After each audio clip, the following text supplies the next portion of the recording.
ఏదైతే మొన్న చెన్నూరు ఎమ్మెల్యే గడ్డం వివేక్ గారు మాలల సింహగర్జన అనే పేరుతోని హైదరాబాద్లో ఓ చిన్న సభ ఏర్పాటు చేసి ఆ సభ నుండి వర్గీకరణ ఎందుకు వద్దు అనే ఆ వేదిక మీద ఉన్న ఒక్క మనువాది కూడా చెప్పలేదు. కేవలం మందకృష్ణ మాదిగ గారిని 30 సంవత్సరాల ఎంఆర్పిఎస్ ఉద్యమాన్ని మాదిగల్ని విమర్శిస్తూ మందకృష్ణ మాదిగ గారిని ఒక్కొక్క నాయకుడు లేనిపోని మాటలు మాట్లాడుతూ కించపరుస్తూ అనేక విధాలుగా మాట్లాడడం జరిగింది. మాదిగ సమాజం చూస్తూ మౌనంగా ఎక్కడ కూడా లేదు. వివేక్ గారికి ఈ చెన్నూరు గడ్డ నుండి స్పష్టంగా హెచ్చరిస్తున్నాం. నువ్వు నిజంగా మానవైతే నువ్వు స్పష్టంగా ఒక విషయం చెప్పాలి. ఈ చెన్నూరు గడ్డ మీద ఈ పెద్దపల్లి పార్లమెంట్ లో మీ తండ్రి గారు 40-50 సంవత్సరాలుగా ఈ ప్రాంతాన్ని పరిపాలించారు కదా. నువ్వు కూడా ఈ పెద్దపల్లి పార్లమెంటుకు ఎంపీగా పనిచేసినావు కదా. ఇప్పుడు నీ కొడుకు కూడా ఈ పెద్దపల్లి పార్లమెంటుకు ఎంపీగా కొనసాగుతున్నాడు కదా. ఇప్పుడు మీ అన్నగారైన వినోద్ గారు ఈ చెన్నూరు ప్రాంతంలో ఎమ్మెల్యేగా పోటీ చేసి గెలిచి మంత్రి కూడా కొనసాగింది కదా. ఇప్పుడు నువ్వు కూడా ఎమ్మెల్యేగా పోటీ చేసి గెలిచినావు కదా. ఈ ప్రాంతంలో ఏ మాల బిడ్డకు నువ్వు ఎదగనిచ్చినావు, ఏ మాల ఉపకులాన్ని ఎదగనిచ్చినావో స్పష్టంగా చెప్పాలి. మాలకి ఏ విధంగా అన్యాయం జరుగుతుందో మాలని డైవర్ట్ చేస్తూ రెచ్చగొడుతూ కేవలం మంత్రి పదవి కోసమే నువ్వు అనేక ఆటలు ఆడుతున్నావు. నీ ఆటలు చెల్లవు. నీకు చిత్తశుద్ధి ఉంటే, నీకు నిజంగా మాలల పైన ప్రేమ ఉంటే రాజీనామా చేయి. అసెంబ్లీ సాక్షిగా మీ ముఖ్యమంత్రి రేవంత్ రెడ్డి గారు వర్గీకరణని అనుకూలంగా మాట్లాడుతూ మేము దేశంలో ఎక్కడ లేని విధంగా మొదటిసారి వర్గీకరణ తెలంగాణ రాష్ట్రంలో చేస్తాన్నారు కదా. అంతేకాదు చేవెళ్ల డిక్లరేషన్ సభలో మీ కాంగ్రెస్ పార్టీ జాతీయ అధ్యక్షులు మల్లికార్జున ఖర్గే గారు మీరు భ్రమలుగా ఏదైతే మీరు కాబోయే ప్రధానమంత్రి అని చెప్పుకున్నటువంటి రాహుల్ గాంధీ గారు చేవెళ్ల డిక్లరేషన్ సభలో వర్గీకరణ ఆ సభలో మొట్టమొదటి అంశం వర్గీకరణకు అనుకూలంగా మేము కాంగ్రెస్ పార్టీ ఉందని చెప్పి మీ మల్లికార్జున ఖర్గే చెప్పారు కదా. అంటే జాతీయ స్థాయి నుండి మొదలుకుంటే రాష్ట్రంలో ఉండే ముఖ్యమంత్రి వరకు వర్గీకరణని కాంగ్రెస్ పార్టీ అనుకూలంగా ఉంది కదా.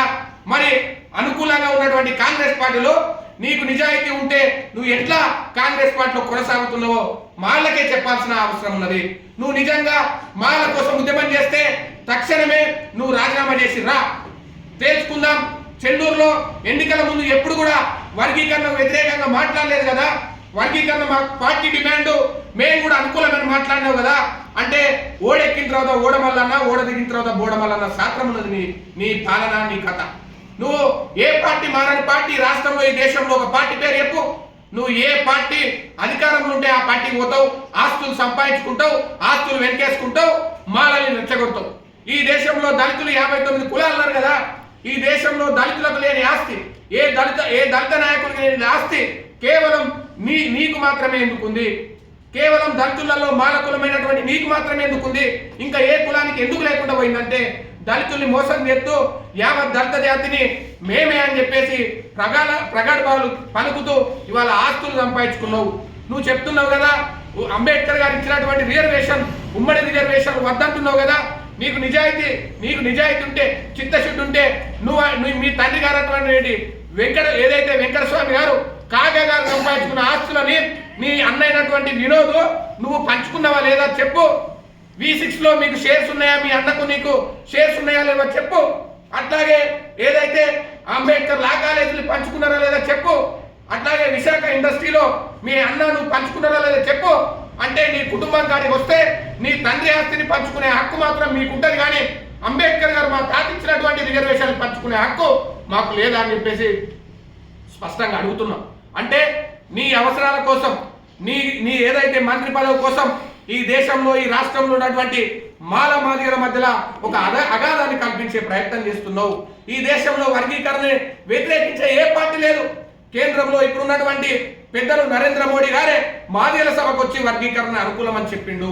ఇప్పుడున్నటువంటి ముఖ్యమంత్రి గారు అనేక సందర్భాలలో మాదిగల మీటింగ్ వచ్చి వర్గీకరణ చేస్తామన్నారు. నిండు అసెంబ్లీ సమావేశాలు జరుగుతుంటే ఆగస్టు 1 తారీఖున సుప్రీంకోర్టు వర్గీకరణకు అనుకూలంగా తీర్పిస్తే సుప్రీంకోర్టులో వర్గీకరణ వాదనలు ఇంకా ముగియక ముందే తీర్పు వచ్చిన వెంటనే అసెంబ్లీ సాక్షిగా వర్గీకరణ చేస్తా అన్నటువంటి ఎవరు రేవంత్ రెడ్డి గారు కాదా. అట్లాగే టీఆర్ఎస్ పార్టీ వర్గీకరణకు అనుకూలంగా ఏదైతే కేంద్రానికి లేఖలు రాయలేదా? ఇక్కడ ఉండబడే ఏ పార్టీ అయినా, టీడీపీ కావచ్చు, వైఎస్ఆర్ కాంగ్రెస్ కావచ్చు, ఇక్కడ సిపిఐ సిపిఎం ఏ పార్టీ అయినా వర్గీకరణకు అనుకూలంగా ఉంది. సమాజం మొత్తం మాదిగలకు అండగా ఉన్నది. అది నువ్వు చూస్తూ ఓర్వలేకపోతున్నావు. వర్గీకరణ అడ్డుకోవాలి కాబట్టి మాలల్ని ఎట్లయినా రెచ్చగొట్టాలని చెప్పేసి ఎక్కడెక్కడో ఉన్నటువంటి వాళ్ళని వేదిక మీదకి తీసుకొచ్చి మందకృష్ణ మాదిగని విమర్శిస్తున్నావు కదా. మందకృష్ణ మాదిగ కాలు గోటికి కూడా నువ్వు సరిపోవు.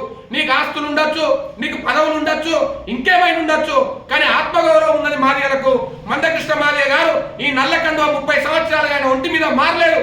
నువ్వు కాంగ్రెస్ పార్టీకి పోతావు, నువ్వు బీజేపీ పార్టీకి పోతావు, నువ్వు టీఆర్ఎస్ పార్టీకి పోతావు, నువ్వు మళ్ళీ కాంగ్రెస్ పార్టీకి పోతావు. అంటే దేశంలో ఏ పార్టీ ఉంటే ఆ పార్టీలు మారే నాయకుడివి నువ్వు. మందకృష్ణ మాదిగ మాదిగల కోసం, జాతి భవిష్యత్ కోసం 30 సంవత్సరాలుగా ఏ పార్టీ ఏ పదవులు ఇస్తారన్నా కూడా పక్కకు పెట్టేసి, చంద్రబాబు నాయుడు పదవులు ఇస్తాన్నారు, రాజశేఖర రెడ్డి పదవులు ఇస్తాన్నారు, కేసీఆర్ గారు పదవులు ఇస్తాన్నారు, జగన్మోహన్ రెడ్డి పదవులు ఇస్తాన్నారు, నిన్నటికి నిన్న కేంద్రంలో ఉన్నటువంటి బీజేపీ పార్టీ కూడా వరంగల్ ఎంపీ ఇస్తానని.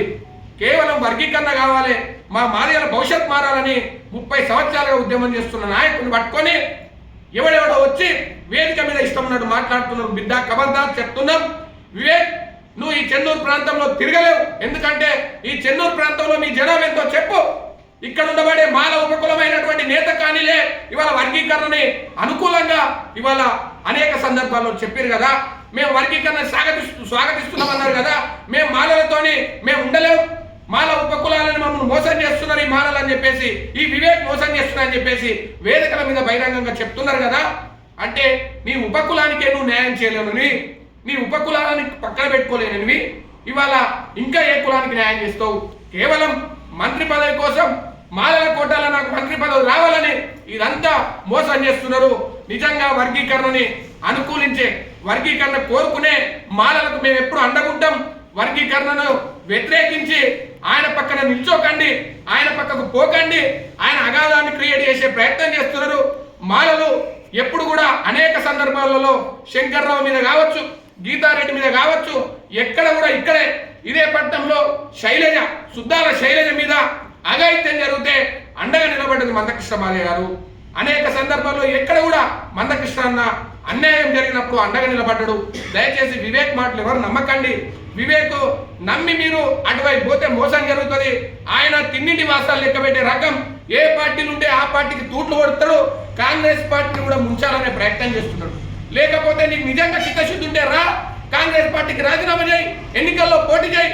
నిన్నటి దాకా నువ్వు గెలుపు కోసం వర్గీకరణ కాంగ్రెస్ పార్టీ చేస్తుందనే ఒక ఆలోచనతోనే మా మాదిగ బిడ్డల్ని కోట్లేసారు కదా. నీకు మాదిగ బిడ్డల ఓట్లు అవసరం లేదని చెప్పి వాటి చెప్పేదా ఉన్నదా సమాజంలో? మాకు రావాల్సిన ఏదైతే ఇక్కడ ఎమ్మెల్యే సీట్ని నువ్వు లాక్కున్నావు కదా, మాకు ఏదైతే మా ఓదలకు రావాల్సిన ఎమ్మెల్యే సీట్ని లాక్కొని నువ్వు తీసుకున్నావు కదా. అట్లాగే పెద్దపల్లి పార్లమెంట్లో నీ ఉపకులమైన నేత కాని బిడ్డ గుమాస శ్రీని పోటీ చేసిండు. నీ కులమైనటువంటి ఎవరైతే కొప్పులీశ్వర్ పోటీ చేసిండ్రు, నీ కులం కోసమో నీ ఉపకులం కోసమో నీ కొడుకుని నిలబెట్టకుండా పక్కకు పంపలేదు కదా. అంటే నీ ఉపకులమైనా నీ కులమైనా పక్కన పెట్టి తొక్కి నువ్వు మాత్రమే గెలవాలనేది నీ లక్ష్యం, నువ్వు మాత్రమే ముందుకు పోవాలనేది నీ లక్ష్యం, నీ కుటుంబం మాత్రమే ఎదగాలనేది లక్ష్యం. కాబట్టి ఇక్కడ ఒక మాదిగ బిడ్డకు మోసం చేసిండు, పెద్దపల్లిలో మాల ఉపకులానికి మోసం చేసిండు. ఇక్కడ మాల బిడ్డ అయినటువంటి ఏదైతే బాలిక సుమన్ని ఓడగొట్టే ప్రయత్నం చేసినావు.